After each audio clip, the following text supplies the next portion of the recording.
Welcome to the Stronger Together podcast brought to you by Sandpoint Strength and Conditioning. I'm your coach, Kenny Marquardt, and today I've coached Tonisha on the podcast. Tonisha we could probably gone 4.5 hours just talking about her life, her experiences, her everything. So yeah, you're going to enjoy. I'm not going to give any more hints or clues. You're going to have to listen. So hope you enjoy it. Okay. All right, we're in it. We're live. Although the last thing I said to you before we went live is that it's actually not live and I could pull anything out. So technically half live. Yeah. Tonisha, welcome. Thank you. All right. We started with how you started in the gym. You and I met, what was that? Like 18 months ago? Not quite, maybe? Not even. It was last August. Oh, wow. Like, feels like not even a year. Feels like I've known you for a couple of years at this point. Yeah. Well, the gym is a very intimate space sometimes. So I think it's kind of like fast tracks people. That's probably true. I think for the people that are comfortable like that, are comfortable in that, it can be a bit of a fast track. Like, okay, well, I know this is a safe place and I feel like family here, and that's great. So I'm glad. Yeah, that's actually a compliment. I'm going to take that as a compliment. I think it is. All right. And what you stepped in, from what I remember, and this is always can be a little embarrassing for me when I don't remember the exacts, but I think it was like you just wanted some damn time for yourself. Yeah. I walked in ready to go, but it probably took 2 decades. Like, you caught me at the end of like 20 years of being like resisting something. And then finally, I think all of my life circumstances just led to this moment of, hey, I'm ready to join. I don't care how you get me in. Just start me next week, please. I'm done. I love those. If you're listening and if you're in that boat, that's a fantastic appointment for me. It only took 20 years. It's fine. What were what was the like preclusions from you starting back in? Well, I know it was funny when I asked, like, what should I be prepared? And you're like, oh no, we'll just start from how did you enter the gym? And I'm like, that is such a simple question for such a complex, multi-layer, multi-decade answer, Totally. It's funny. So, I mean, do I go all the way back? Yeah, well, I mean, I love what you just said in a weird, like, I don't love that it necessarily happened to you, but this is so easy. The fitness is so easy. Like, you can, move your body for like 30 minutes a day, go to the gym 3 times a week. Like, that's so easy, but life and what happens outside of it and the things that do keep you from the gym, like, that's the hard part. So, sorry, that was just like one of those things I think a lot of people feel like they're special in that way of like, I just can't do this, but no, I so think it's I would like to I'd like to hear the whole shebang. Yeah. Okay. Well, and I hate leading with this because it's felt embarrassing, but I'm realizing like if we don't share our own stories, like how many people feel like their story is embarrassing or I don't know. It's a hang up that I think everyone deals with. And I'm kind of tired of living in that space of feeling like, well, it's just me. It's not that exciting, or it's kind of embarrassing, or, like, whatever reason that you would not share. But I did gymnastics for 14 years growing up. So my mom put me in when I was 4 years old, and I did it until I dislocated my elbow at 18. And I don't like telling people that because I feel like there's this preconceived idea of like all that I'm capable of. Like, oh, you were an athlete for a long time.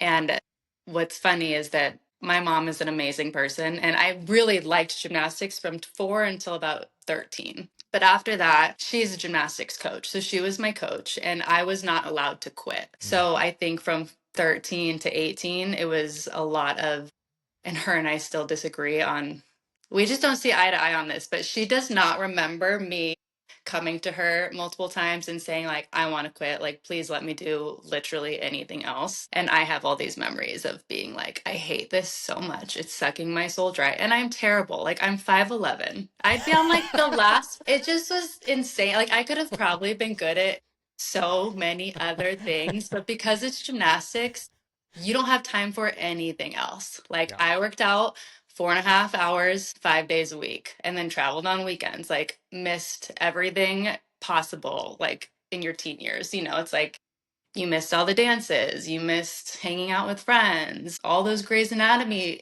shows, like everything that my friends were doing, like I was not doing. And I was pretty bitter about it.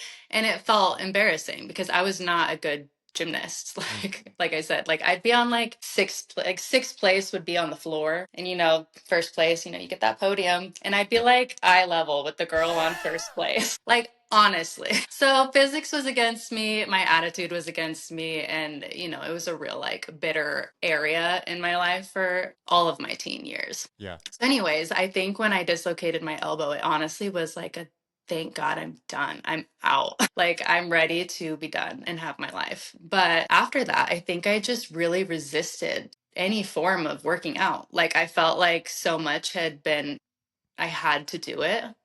And so when I was finally free, I was like, I never want to step foot in a gym again. Like it took everything from me. It's kind of how I felt like in my teen years. And then as I grew up and became a mom, there were things that you understood a little bit better, but still, I think there was like a deep resistance inside of me that I didn't really realize was like there, because people were like, oh, like come to yoga, or like, oh, come do Pilates. And I'm like, no, I don't do that. I don't do that. I'm done. And I had a really messed up mindset about like health and like physique. I think in gymnastics and like ballet or a lot of sports like that, you can be very like body conscious.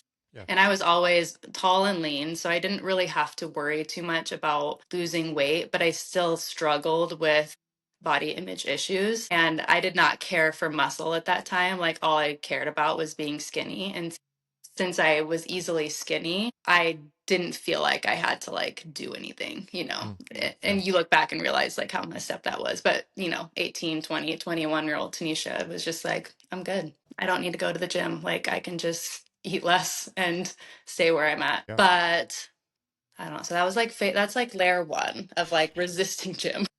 But that's such a like. Thanks for sharing that story. The impact that I think that we have on kids, and this is an axe I grind all the time. Like this is such a like. This is why part of the reason we have a youth program is it is the pervasiveness of youth sports is disgusting. Like and that's not necessarily specific to you. It sounds like that was somewhat of your experience because you missed out on a lot of other things. It built a resentment for sport, athletics, fitness, any of those things, and like I see that time and time and time again. We have our 12-year-old son, he just quit club soccer, and the coaches thought it was some like whatever, something they had done. And I was like, no, I just want him to play other sports and like be a kid and I don't know. I got pressured into sports. My mom was very soft with that stuff. She didn't give a crap, but I had a lot of my coaches that were like, you have to do this, you have to do this, you can play college, you can do this. I was like, I don't really want to. I don't really care. And it built a resentment, like not to the same extent as it sounds like yours was, but man, I think that we forget how we impact kids for such a long period of time when a lot of parents think it's the right thing to do to jaws of life them out of the car to the practices they don't want to go to. Yeah. Well, and I think like I have 5 kids and I have 4 boys. And so I understand like as a mom wanting to like keep that energy channeling into something healthy. But from my experience, so it's like, okay, maybe I wasn't out drinking, doing drugs, or getting into trouble, which I'm grateful for, and I know my mom was grateful for that. But also, like, it took so long to get to a place where I could get back into something by choice, so there was like unknown consequences to that actually like deeply affected my life and my mental health my entire first decade of being a mom. But because I was resisting that, and because I didn't know how to just step into something that I did want to do, when you're not active, like your mental health does suffer. And so, yeah, I was suffering in a whole new way that just, I don't think my parents ever thought of. So they like, took one curveball away, but like didn't know that there was like another one coming. And at the most difficult time of my life too, honestly. So it was just sad. And I think that kids do get a lot of pressure. My 9-year-old is an amazing quarterback and he has been doing football. And just this summer, his coach was like, he can never quit. Like he's so good. And I'm like, he can be done whenever he wants to be done. Like Right. I don't buy into this. Like, Yeah. so what? He's great, but he doesn't. He's also 9. He's also literally 9 years old. And if this game interferes with like a family dinner that I want to go to, like we're choosing family dinner. Yeah. Yeah. But that was not my experience. Growing up, there was so much. It was just like, no, we can't do that. We have gymnastics. And now as a mom, I'm like, no way, not happening. Yeah. And I think that the youth sports, in my opinion, is an investment in the future of, and again, I'm pretty confident in this opinion, but it is still just an opinion that we're trying to teach kids how to win, how to lose, how to play as a team, how Yeah. to overcome adversity, how to, how effort tends to tends to be rewarded over the long term. And I think that you can scratch that itch in so many different ways, and that it can be in sport, it can be in activity, it can be in, I don't know, there's just so many different ways to achieve that locking a kid into a sport at 8 and saying you're playing this for the next 13 years of your life, whether you like it or not, is maybe not the best way to achieve those outcomes. No, I think you can. I mean, again, every time I'm like a hard and fast rule comes up in my world as a mom, I'm like being humbled and realizing like, don't make hard and fast rules. It just is not going to work. But right now, I'm just like, I don't care what you do, Yeah. just pick something. Yeah. And if we sign up for one season, like you have to finish what you start, but like Sure. you don't have to sign back up again. So there's like healthier ways to do this where it's like my son right now is not in a sport that he loves, but I'm like, hey, like we paid for spring, whatever, you're going to finish it, but you don't have to do it next year. Yeah. And if you're not doing this, you're just going to find something else. And it can be anything. It can be music. It can be, eventually work or whatever it is. But Yeah. nothing's not an option, but you can pick. Totally. And they won't know. It actually harkens a little bit back to your exercise, like the fitness side of things. Like, man, there's so many different ways to do it. It doesn't necessarily have to be this way. And that was how I played men's volleyball, which is not a thing up here. But in Huntington Beach, it was. And the only reason that I ever discovered that sport, and actually I loved that sport for many years, was because I played middle school free sports. You go to you play, what was it? I don't remember. But basketball, you play baseball, you play track, and we had to play volleyball. I was like, this is freaking fun. And I would have never done that had I just played club soccer for my entire existence, like a lot of kids I grew up with. So so there was a loss there for sure, but also all the things that you just said too about like perseverance and working through adversity.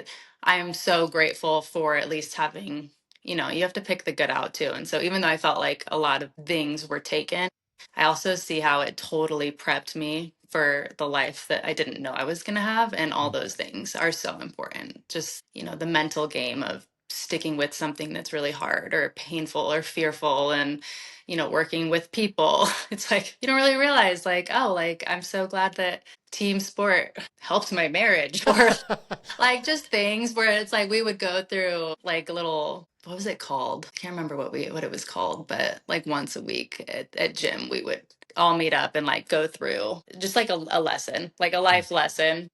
And some of them really stuck. And it's just funny because it's just not about you all the time.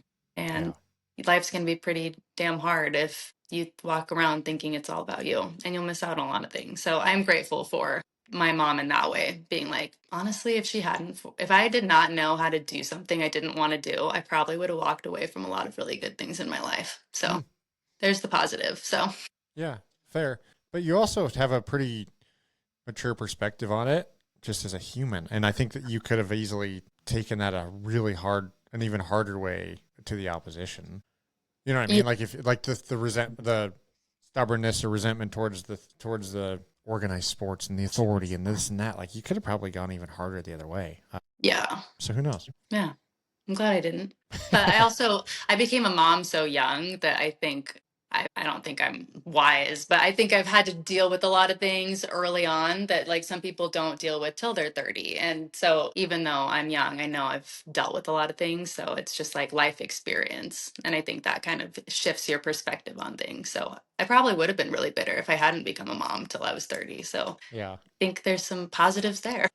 Sure, totally. Let's talk about that. Was that the next layer of the Yeah, next layer. There was like the briefest window of freedom, like broken elbow at 18 and then pregnant at 21. Those 3 years Those were were really magic. fun. Yeah, magical, but short-lived. Yeah, no, my husband and I had been long distance dating for 2 months, and he came to visit me on my 21st birthday, and we had the best night in New York City, and we made a baby. And it was funny because like I could tell something was different with him. I was like, even though I didn't know him super well, like there was just something where I was like, I really like him. And I think I should have this conversation of, I don't want to be a mom like early on, which the irony was like, we were already pregnant having that conversation. Like I didn't know yet. Oh And I'm man. just like, just so you know, I don't want kids. I've never wanted kids. I don't think I ever will want kids. And he, I think, could have gone either way, but I think he also really liked me and was just kind of like, okay, cool. Yeah, whatever. And then like literally like a week and a half later, I'm calling him, telling him Surprise. he was Yeah. gone. Yeah, like, so I'm pregnant. And it was really hard. I mean, Yeah. I was living in Rhode Island at the time and he had just moved back to we're both from Coeur d'Alene, but I was living in Rhode Island and he had just moved home from Seattle. And so it made the most sense for me to come back home to finish out my pregnancy because all my family was there, he was there, and I was just working at restaurants and bars, barely scraping by. So I needed to be back with family and support. But it was a really difficult time trying to figure out our relationship. And because again, we had only been dating 2 months Yeah. at that point, and it was long distance. Oh, yeah. So Right. Right. while you dive really deep and get to know someone long distance, you don't know what it's like being around them and living with them. So it went from like very casual to very serious, very fast. And we really did want to try for the sake of our baby and we did love each other, so there was that too. But I think had we not had Ryder, who was our firstborn son, we probably would have called it quits just because it was hard. Which is kind of where the gymnastics thing kind of like there were so many times like my mom's voice in a gymnastics setting would be like, no, you can do it. You're gonna do it. Do whatever it takes to work through it. Yeah. Like that would like I would have that in moments of just being like, I don't know if I can do this. This is just so hard. And being like, no, I can. Like, I can do this and I want to do this. I just need to like turn the corner. Do you just mean like the adjustment of of living in close proximity to each other, knowing you're going to live together, knowing you're going to raise a bit, like calling it quits? Then you said had you not had Ryder, you would have probably called it quits. I just think we probably would have broken up because we're both like hot-headed, stubborn people. And it's just like we both have a fight response. Neither of us have a flight response. Perfect. Very So it's passionate. just Yeah. really, yeah, very, the highs are high and the lows were low. Yeah.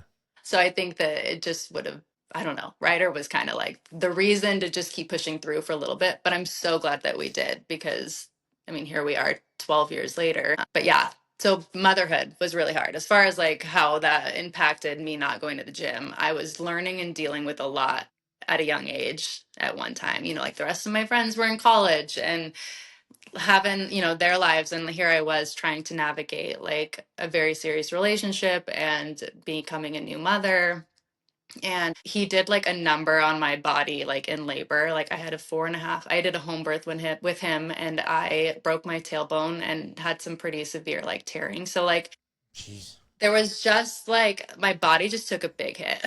Yeah. And so recovery felt like it took a long time and it just took everything mentally and physically from me those first like few years of being a mom. And then I quickly got pregnant with our second son because I just was like, well, I don't know. I don't think I just want one kid. So let's just have two. And so it kind of back to back, like they're 18 months apart. I was I'm just one of those like all or nothing people. So I was like, I'd rather have two babies in diapers than start over and go back to square one. Let's just, if it's gonna be hard, I'll just sit in the hard for a while and then Oh my leave it. gosh.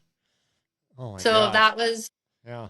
that season. And then we ended up doing foster care and adopting 3 kids out of foster care. And that was the next hardest season of my life that looking back, I'm like, it was like 5 years of my body being in fight or flight, and working out could have really helped me. But I also give myself all the grace looking back and realizing like that was just one more thing Totally. and I couldn't have done it. Like I honestly was so focused on that point on like getting through like getting the kids in my home through this phase. Like we Yeah. had it was very complex, different situations. Like I've got a half sibling set, and then our youngest is kind of his own lone wolf. So we adopted him first, and it was 2 years of fostering him, and their stories it's just woo.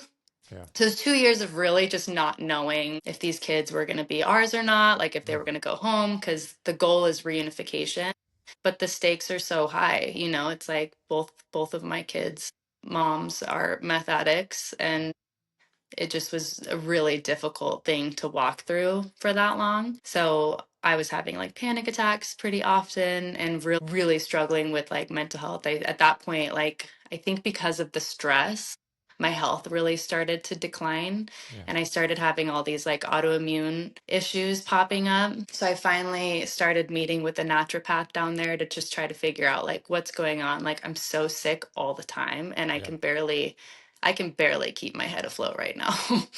So did a lot of work on like healing my gut, ruled out the things that were kind of causing problems in my life and in my body.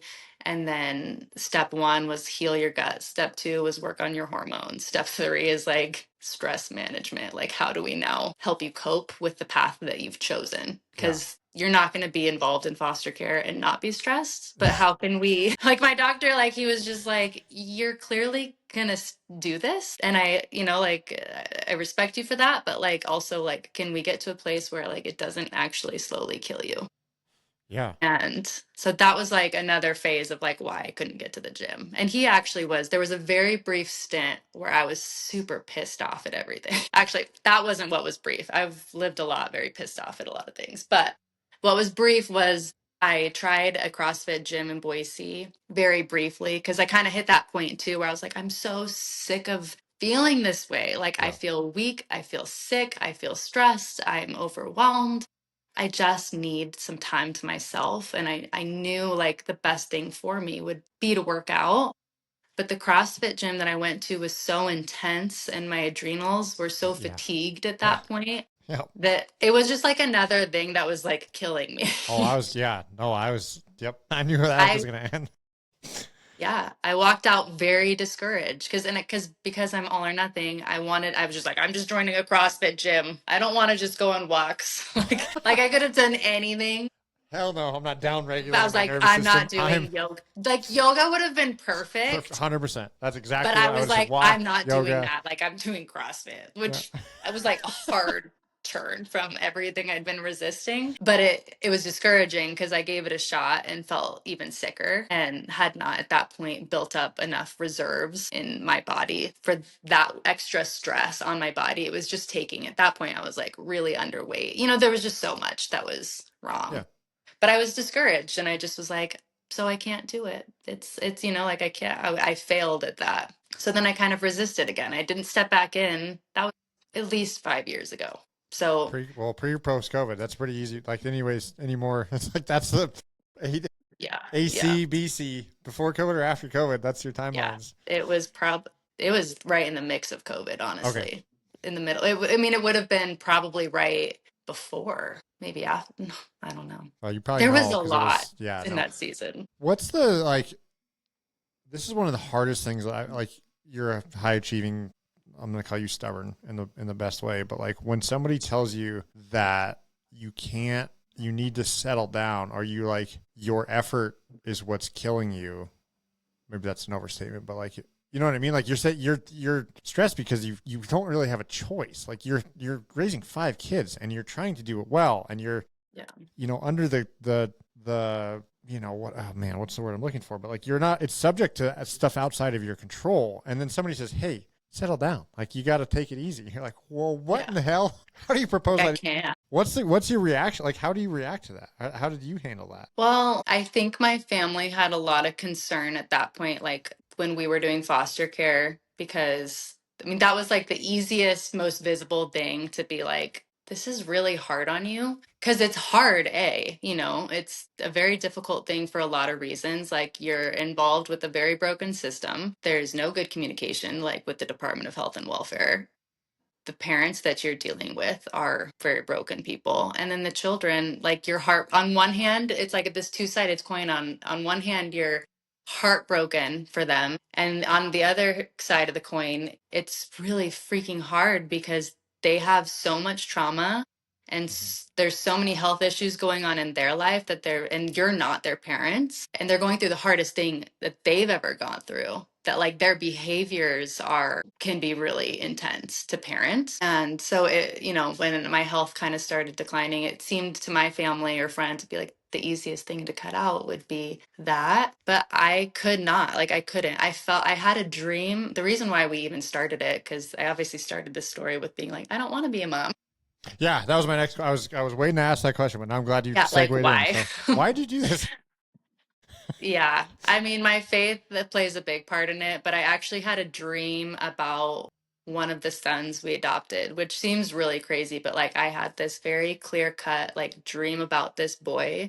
And when I woke up, it wasn't that I was just like, oh my gosh, like now I want to be a mom. Like I can't wait. Like we need to adopt or, whatever it is. It just felt like a calling. Like I just felt like I had a dream about someone who needs my help. And I can't unsee that and I can't forget that. And so over time, I'd say like my heart as a mom has completely shifted. Like, and there's lots of really low moments of me, the self critic internally being like, this is why you shouldn't have been a mom. Like, you knew this about yourself, those failure moments. But overall, I'm learning to live into like this calling of being like, this is an honor. And I honestly can't imagine not doing it. Because Yeah. once I shifted into like, this is where I'm going to pour all of my energy, like these kids really matter. But that dream is kind of what started everything, where I woke up and I wasn't like, oh my gosh, my heart, like I have a son. But it was like, I woke up and was like, there's someone out there Mm.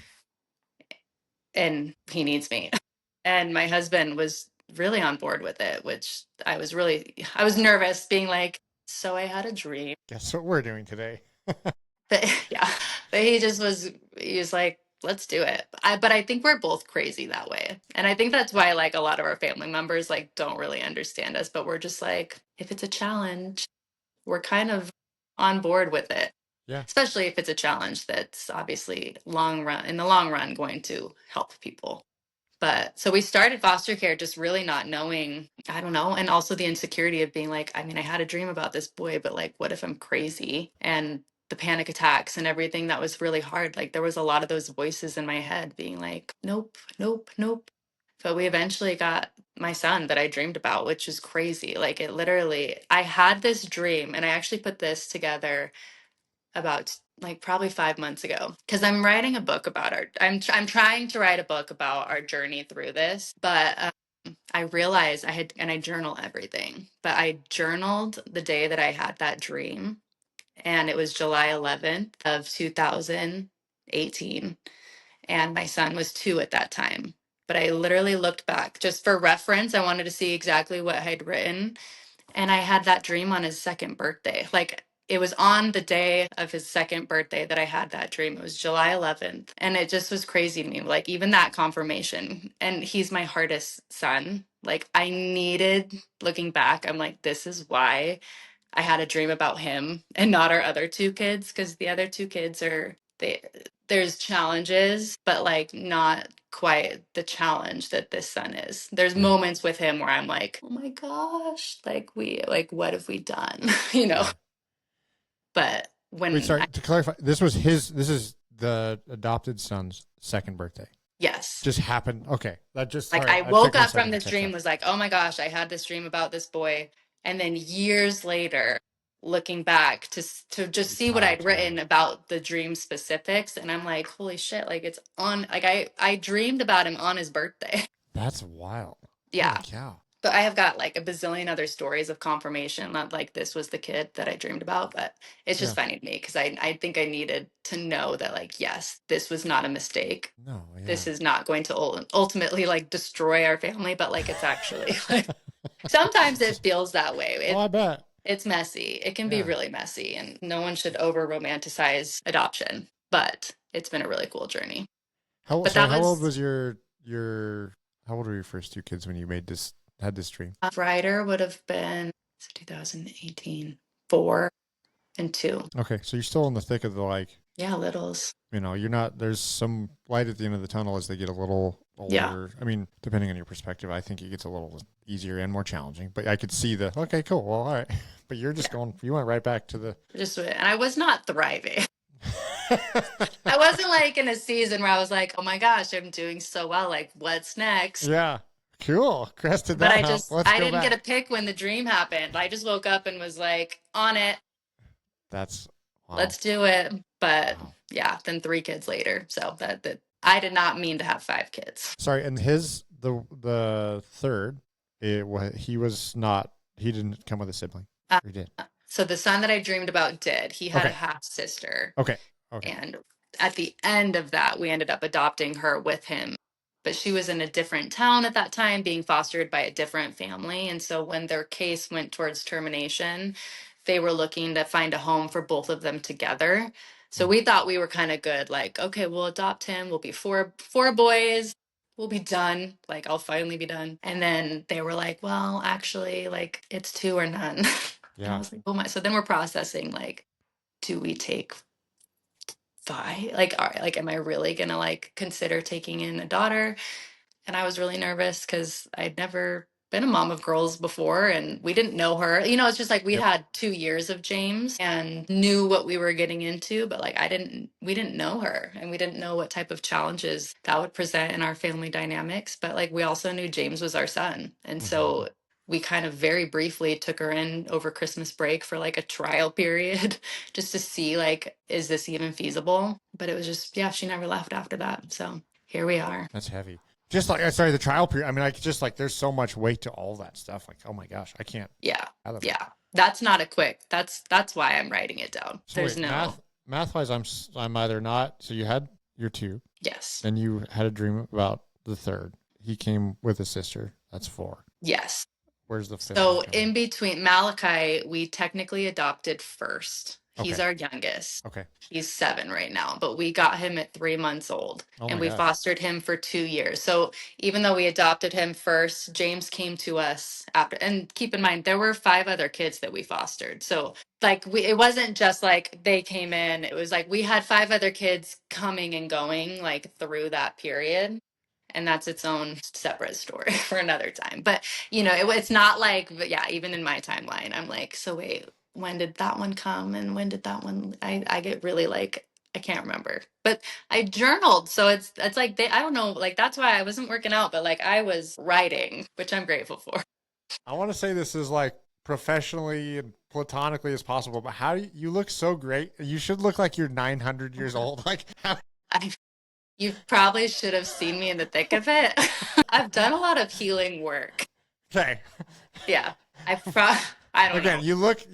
you've said this before to people that people are astounded that you have 5 kids that look the way you do. Yeah. And then I think it's more like the age and the youth and what that's probably what you're People are referring just to. But confused. They're yeah, like, huh? And right. I'm like, I know, like it's a whole thing. You don't really want me to open it. Like, I'll have you here for the day because it's complex. Yeah, But of course. yeah, no, I mean, that was like a really hard time, and that's what kept me from the gym. So I was really dealing with a lot of things. And then when you're right, like it's not that parenting gets easier as they get older, but I mean, we've had a few conversations where I'm like, oh, we must be similar in this way. But I'm like, I did not thrive with littles. And even Hmm. though like little kids are great in their own way, like I am liking my children a lot more in this older season, even though the challenges it's like just as hard, but you're right, it's different. But I'm handling these different challenges better than I handled like the diapers and the chaos of just literally 5 little people running around. 5 little autonomous, like low communication, high mobility, like just we're gonna try and kill ourselves through And all 3 means of them with possible. significant levels of trauma, like working Yeah. through, I mean, like 2 of my kids were older, like 4 and 7 when we got them. So it's like they had a whole life before me and I was not their first mom. So there was a lot of work, and because even though it's like all the normal stuff, like they're little and that's hard. Yeah. And then there was just like another layer of like, this is complex Yeah. and it's very stressful. But we've worked through a lot of that. And I'm really grateful because even though it's hard now, it's a different type of hard, but it's more my cup of tea type of hard. Yeah. And Yeah. that's when I met you. I'm like, get me in the gym. I just lived through a crazy period of time. And now that I'm through it, I am ready to take care of myself Yeah. because I knew how miserable being sick and stressed was. Yeah. But I was really hesitant coming into your gym because of that brief CrossFit experience I had. I was really scared that I couldn't do it and that it would just take and not really fill. Mhm. And I was weary of that, but it's been just the complete opposite experience. And I'm curious on why, like, I know my experience, but like when I'm sharing with people, like, oh, it's like CrossFit, but it's not. I can't really fully express why it's so different. For my language, I usually use is like we're more refined, and it's I don't know if that's shares it appropriately or not, but like I've learned a lot of the same lessons, but very differently, of course, walking a different path. But I don't know. You're sorry. The question was what, like how it's or why it's different, or why it's different than it was over at the other gyms, or like Yeah, like it's an intense, like you're not just coming in and doing yoga, so it's not like an easy workout. But what I was surprised at, like when I started coming in, was kind of like everything you say, like you want what we're doing in the gym to help fuel what you do outside of the gym. And that's just been my experience. But I've been like, is it because I'm healthier now? Is it because his gym structure is different? Where I'm like, I don't know, maybe it's both. I mean, I know it's both. yeah, it probably is both. I think that there's probably a lot of things that go into the recipe, and most of which I don't want to take any sort of credit for. But if I were, I think some of my experience through youth sports, like honestly, and that's like not just convenient because you said it, but some of that, like, hey, that's like, what are we trying to achieve? Like looking at the way 10,000 foot view, like, what are we doing here? And trying to remember that the most important thing is that people just keep coming to the gym is like a lot of that perspective of like, okay, well, we can't hurt people then. Like, that's bad. That's step one. Don't hurt people. Yeah. Which CrossFit doesn't do a very good, like that rule gets violated all the time. And I'm guilty. I was guilty of it in the first couple of years as well. And then it's like, let's not beat people up. Like, so definitely not acute injury, but like, let's not beat people to death and to the point of like, they're so sore that they can't do things outside of the gym or come back tomorrow. And then let's not take everything so damn seriously. I know I'm dry and I have that sense. Like sometimes people I think I'm more serious, but like, I don't really want this to be all that serious. Like, it should be fun. You should laugh, and I tell people to half-ass it. Like, and I genuinely mean that. Like, you should be smiling. You should be enjoying yourself. And if you're making it too hard on yourself, that's coming from you, not us. Yeah. And that's been my experience. That's good. Yeah, 100%. I didn't feel freedom in the other gym. Like, again, you don't have time to go in and be like, I'm having a really hard day at home and here's why. Like, you're just showing up. Yeah. But I didn't feel like I could half-ass anything because that wasn't like the culture. And not that I come in here and half-ass anything, but like I do feel like I have the autonomy to, and this is healing to the original wound of coaches telling me what to do for so long. Like I feel like I can come in and be like, without any pressure, just go like, I know I've got some things going on at home that are taking up space in my head, or there's taking stress and piling that on. And if I go too hard today, like it's just going to empty me. But I want to move. So I can still come in and just move, and it actually fills rather than takes, which I'm just like, I'm so like, you honestly have no idea how grateful I am for that, because we all do, like we all have real lives outside of the gym. And I think what I felt like was at the other gym, like my life was outside of the gym was being minimized. And that's my like out here, this is my priority really. But like to do it well, like that's why the gym started becoming a priority, because I was like, I actually could do this better and I want to. And I'm now finding I'm walking the tightrope a little bit better, like that balance of like, no, I am important. Like I am a priority now too, but also I'm not the queen of the universe. And, like I have kids that need me. I have a husband that like deserves some of my attention. And like that matters to me. Like those are my values. And so, yeah, just walking the rope a little bit better. Yeah. And I think the whole organism and life experience of the person is just so important to take into consideration. And that's something, again, I would love to just be able to insert into people's brains, that they have a hard time hearing that. But it's like, man, you don't, like when you see other people in the gym, you don't really know what they're going through. And that's for better and for worse. Recognize, like we did Murph yesterday at the gym, and like I modified the crap out of it. And that was just what I needed to do for me this right now in my stage of life. And like, yeah, I don't know if part of me is like, oh, I wonder if people like judge me for doing it. Like what somebody said after, like, it didn't look like that was that hard for you. And I was like, well, it kind of wasn't, but it was also what I needed to do. Yeah. And who cares? Like, leave me alone. Yeah. But also like, that's also the same thing. Like as a coach, to understand, like, that's where somebody's at, and like, whatever, they're here and they're having a good time. Like, if they come to me and say, hey, I'm not getting what I wanted to, if I'm not achieving the thing, and they're also kind of half-assing the thing, like, that's a little bit of a different conversation, but I'm still going to ask them about how that plays into the remainder of their life to say, hey, if you're so smoked and you come in here, you can't do these things that you're trying to do as well as you want to do. Like, we need to reorganize your perception of your priorities, Yeah. or just come to terms with like, who cares? It's not that big a deal. Just Yeah. Yeah. sometimes But it half-assing it is the takes, whole assing it. I mean, I think what you do well is those conversations. Not a lot of people are really great at like self-evaluation. And it's kind of like, what do I want? Like, what are my goals? Like, like it's hard to figure out sometimes because life is complicated, but some people are good at that and some people really are not good at that. And so it is helpful, I think, probably. Like I felt really good coming in and explaining, those meetings that you have initially and every 3 months, it's like, what are my goals?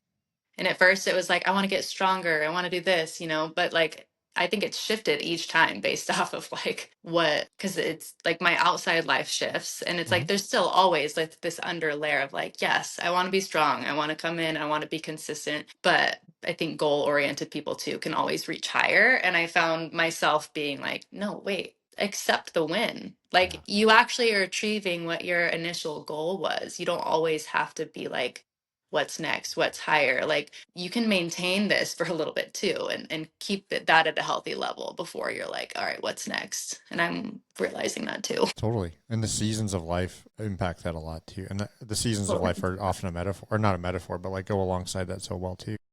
It's like, well, that's a great goal, but maybe now is not the season for this. Absolutely. I think Summer, not the seasons, season for this. yes. And they just don't last forever. And I think that's why Oh, like calling it seasons is probably so great.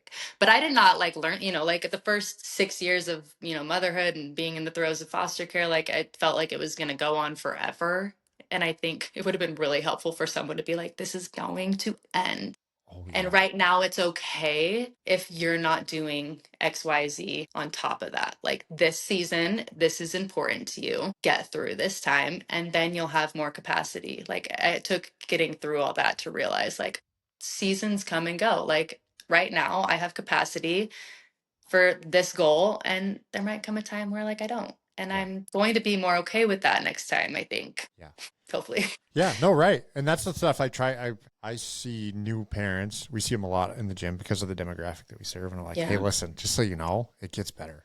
Yeah. And then it gets harder. And then it gets better. And then it gets It's harder. just a It's roller just coaster different, all the way. Totally.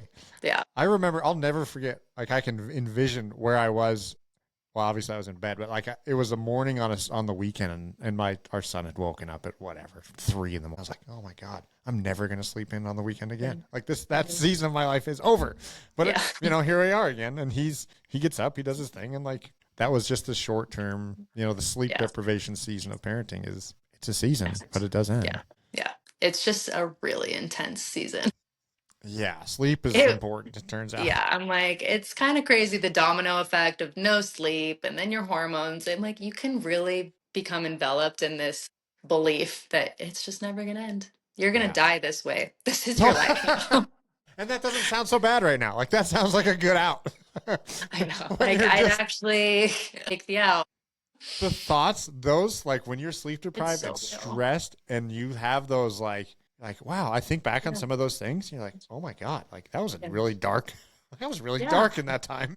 Well, and it's hard because it's two people. It's like Yeah, not just you, and you're just like, oh my gosh, my spouse is the worst, and yeah, you're just bickering way more than you normally do because you're tired. yeah, You're totally. tired, Yeah, and but that just adds like a whole nother layer of stress because you're like, oh my gosh, not only do I have a baby and I'm tired, but like I'm just like I'm mean to be around, I hate this. I hate and this person. I hate.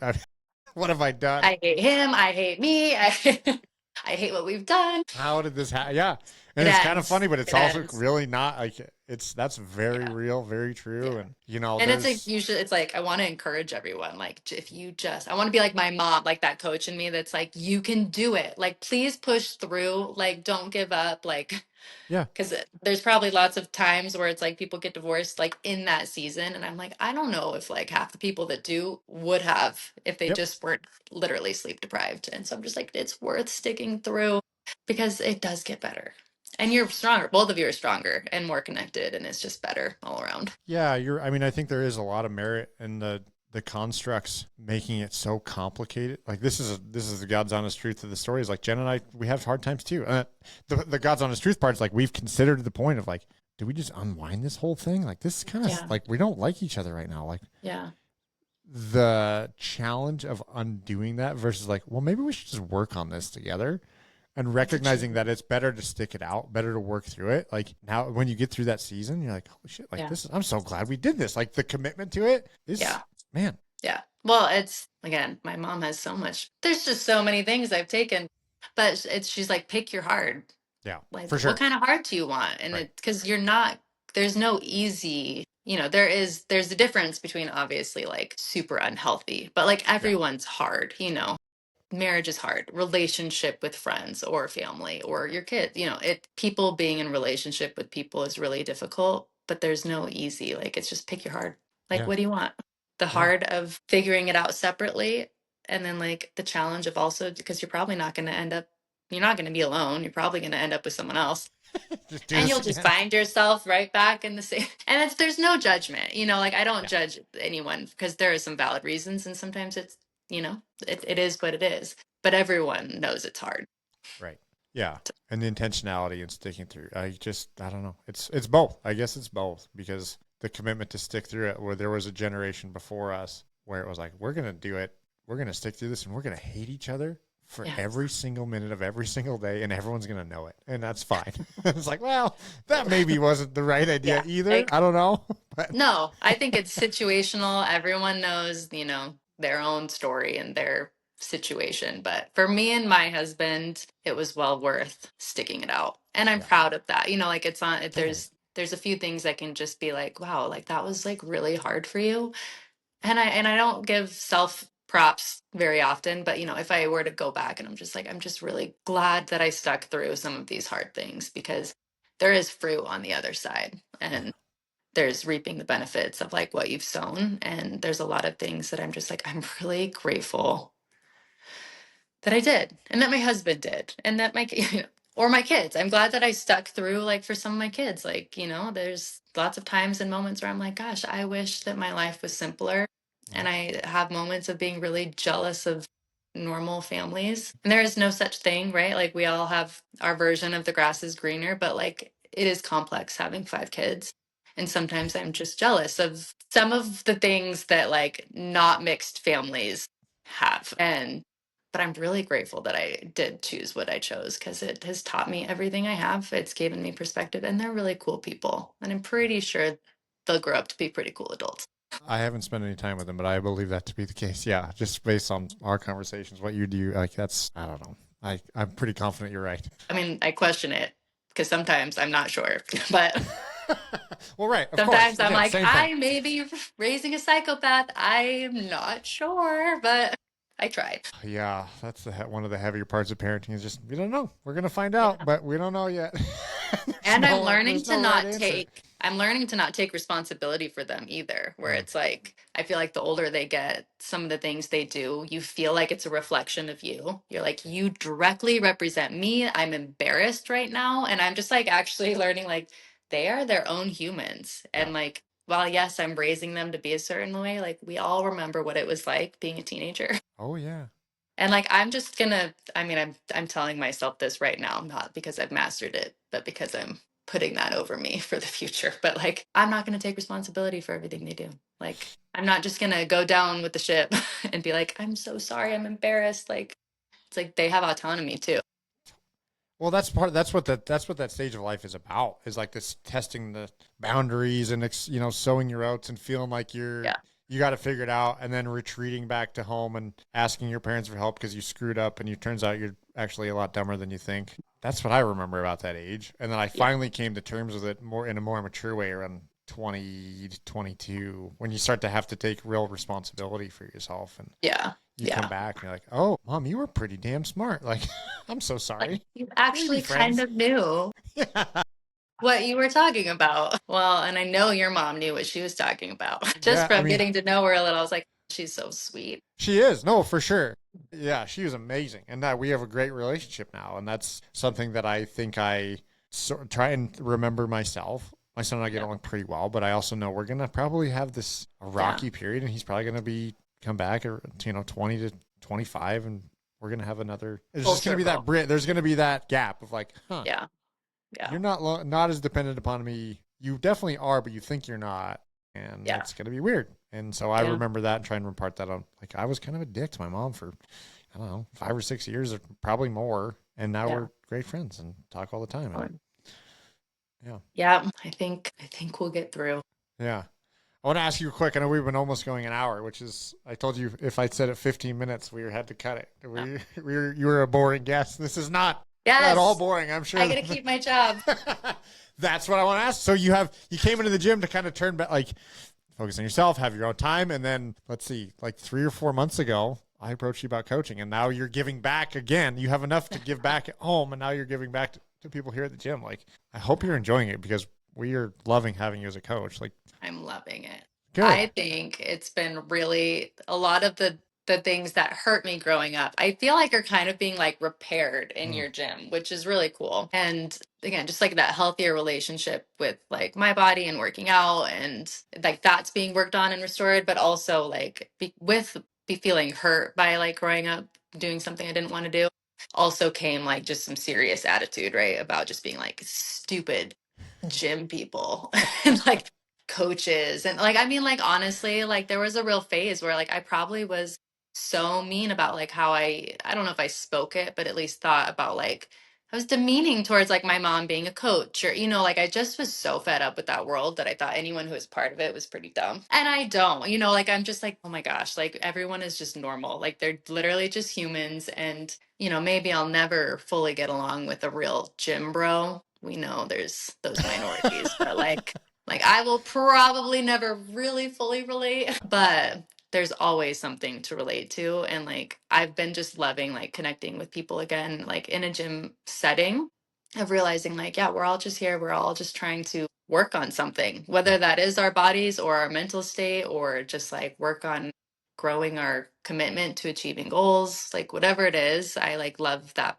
part of humanity. And so it's been really nice working in the gym. And it's just light. Like you said, like I when you say like I don't want it to be too serious, like that is the culture. Like I feel there. And that has been great. Like it does. It feels serious enough to where it's like, yeah, we're here to work out. But also like it's not life. It's not everything. And it's been great. I did not see it coming though. The irony of my life. Like my friends who I've met in Sandpoint, like they didn't know me growing up. Yeah. So they've just only known me in my like I don't work out phase.